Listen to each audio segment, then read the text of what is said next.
This video is going to show you how to code a fun story using the Pre-Reader Play Lab in code.org.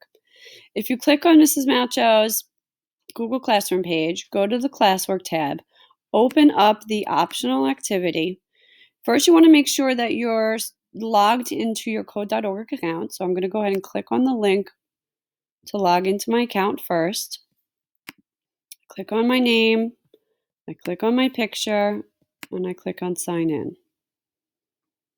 Once I'm signed in, I'm going to go back to my Google Classroom, click on the link that says Untitled Project Play Lab. Once this link opens up, you're going to click on the button that says Remix. Once you click Remix, you will see all the available blocks for you to use in your project. You're going to use all of these blocks to make a fun story. Today, I decided to make a story about friendship. So I'm going to go ahead and make a background first. I'm going to connect it to the When Run block. If you click the arrow next to that box, you can see all the choices for backgrounds you want. I'm going to choose the one with the rainbow. When I go over to the window on the left, I can hit run to preview what I have so far. I love my rainbow, so I'm going to keep that background. I'm going to go ahead and start adding the show block to show a character. And I'm going to show two different characters. I'm going to keep the cat. If I wanted to, I could change the cat. I'm going to keep the cat, and I'm going to make the other character a bunny in my story. So I'm going to hit reset and preview by clicking run. And you'll see now I have two characters in my story. Next, I want to make one of my characters move. So I'm going to make the cat walk to the bunny. So I want my green blocks that say when I touch the up arrow, I want my cat to move up.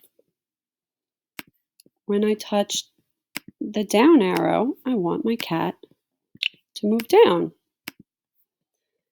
And then I need two more because there are a total of 4 arrows. So I'm going to need when the right arrow is pressed, I want my cat to move to the right. And then I have when the left arrow is pressed, I want my cat to move to the left. And I'm going to go ahead and hit reset. I'm going to run it to test my algorithms.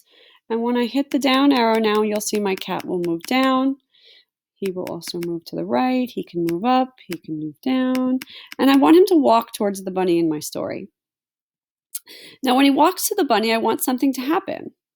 So I'm going to code the next part of my story, and I can use this arrow, this scroll bar to move this down. And I want something to happen when they touch each other. So this block says when the two characters bump into each other. Now you'll see here that I have a picture of a cat and a picture of a penguin. I don't want the penguin. I don't have a penguin in my story. So I have to make sure I go ahead and choose the two characters from my story.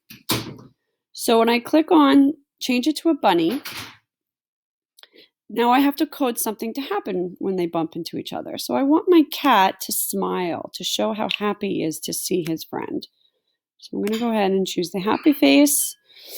And I'm going to also have the cat say something. So I'm going to connect the block that says say, and I'm going to type in the quotation marks what I want the cat to say. And he might say something like, hello bunny, will you play with me? Question mark. I'm going to go ahead and hit reset, hit play, and I'm going to test it out. Now, to test this out, I have to make sure that the cat bumps into the bunny because that's what my algorithm says will happen. Hello, bunny, will you play with me? And look how happy the cat looks. So now, what I want to happen is I want the bunny to say something back to the cat. So if I scroll down, you'll see there's a wait block here. Now, we want to tell the bunny to wait.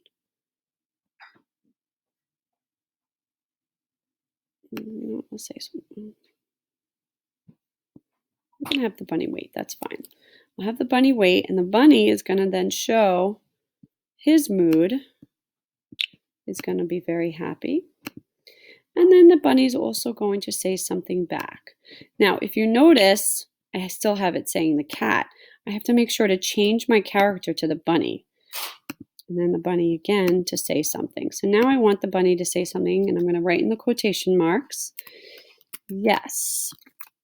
I would love to play with you. I'm going to go ahead and hit reset and run it again. And when I test out the algorithm, he bumps into him and they speak to each other. Hello, Bunny, will you play with me? He says, yes, I would love to play with you. And they both live happily ever after. So when I'm ready to save my project, you have to rename it. There's a button at the top that says rename. So I'm going to go ahead and delete the word remix and title it Friends. And I'm going to hit save. Okay, so now I have a project called Friends. And if you want, you can always go back to your Google Classroom, click on the same PlayBlab link, and create another project. All the projects that you create